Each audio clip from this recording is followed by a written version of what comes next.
24x7 টিভির পর্দায় আপনাদের সকলকে স্বাগত। আপনাদের সঙ্গে রয়েছে আমি পূজা। আজ আমাদের সঙ্গে সরাসরি রয়েছেন রুদ্রনীল ঘোষ।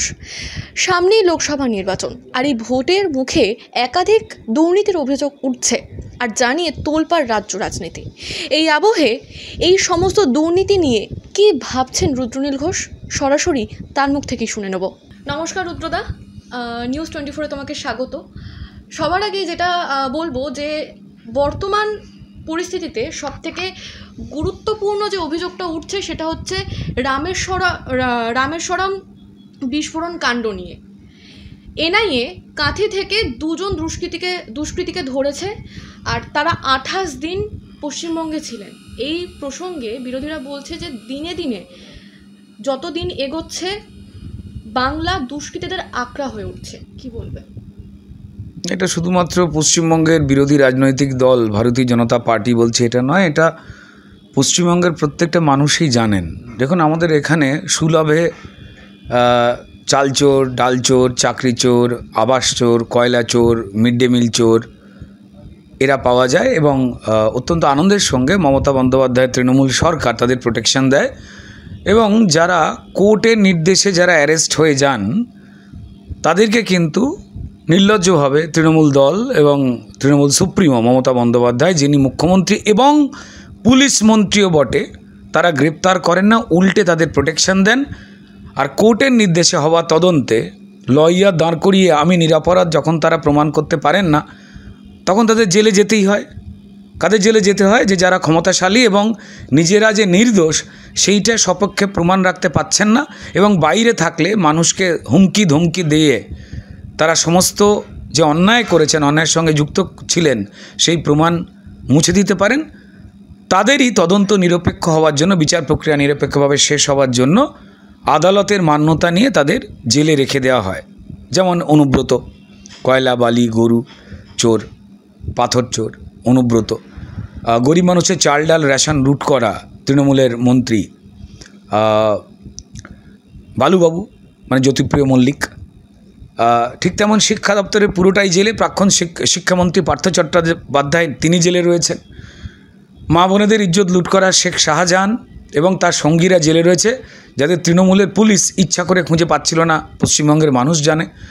এবং তারপর তাকে যখন ইডি এবং সিবিআই যে কেউ ধরতে পারে সেই কথাও কোর্ট মনে করিয়ে দিল। তৃণমূল যখন মিথ্যে কথা বলছিল যে তাকে ধরবার ক্ষেত্রে নিষেধাজ্ঞা রয়েছে রাজ্য পুলিশের, যখন আদালত পুরোটাই সত্যিটা জানিয়ে দিল এমনটা নয়, তৃণমূল নেতারা মিথ্যে কথা বলছেন, তখনই যাতে কেন্দ্রীয় যে তদন্তকারী সংস্থা তাদের হাতে না ধরা পড়ে যায়, শেখ শাহজাহান সত্যি কথা না বলে ফেলে, মা বোনেদের ইজ্জত কী করে লুট করেছে, কি করে মাছের পেটের মধ্যে দিয়ে কোটি কোটি টাকার হেরোইন পাচার করত, কি করে তার 137 কোটি টাকার সম্পত্তি হলো, কি করে সে সন্দেশখালী বা ওই টোটাল এই বসিরহাট অঞ্চলের গরিব মানুষের জমি লুট করে ভেড়ি বানিয়ে চিংড়ি চাষ করে টাকা ইনকাম করতো, কিভাবে হুগলি পোর্টে হেরোইন নিয়ে আসতো জাহাজের যন্ত্রাংশের মধ্যে দিয়ে।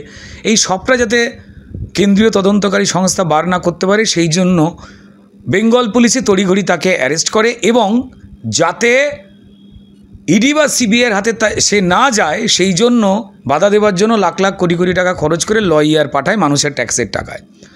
তো এখান থেকেই স্পষ্ট যে এই রাজ্যে দুষ্কৃতির প্রতিপালন করা হয়। গুন্ডা, দুষ্কৃতী, লুটেরা, দাঙ্গাবাজ তাদেরকে প্রশ্রয় দেওয়া হয়, এবং পশ্চিমবঙ্গের মাননীয় মুখ্যমন্ত্রী এদেরকেই বীর বলেন, কাউকে ভালো ছেলে বলেন। তো সুতরাং এটা বিরোধীরা নয়, সারা পশ্চিমবঙ্গের মানুষ জানেন যে দুষ্কৃতীদের আখড়া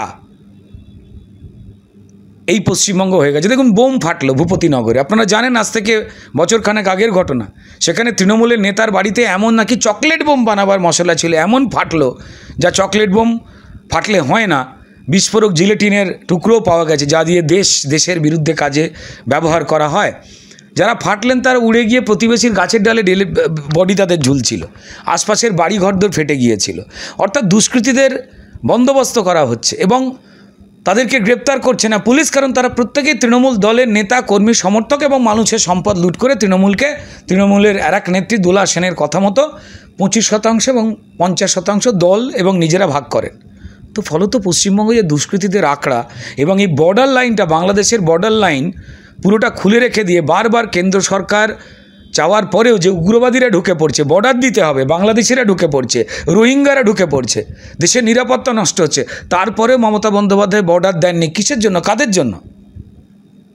এখান থেকে তো কেউ বাংলাদেশ যায় না। আমাদের ভারতবর্ষের আর্থিক অবস্থা যথেষ্ট ভালো, মজবুত, কিন্তু বাংলাদেশের অবস্থা ততটা ভালো নয় বলে ওখানের গরিব মানুষরা এই দেশে চলে আসছেন, যেটা পৃথিবীর কোনো দেশে হয় না।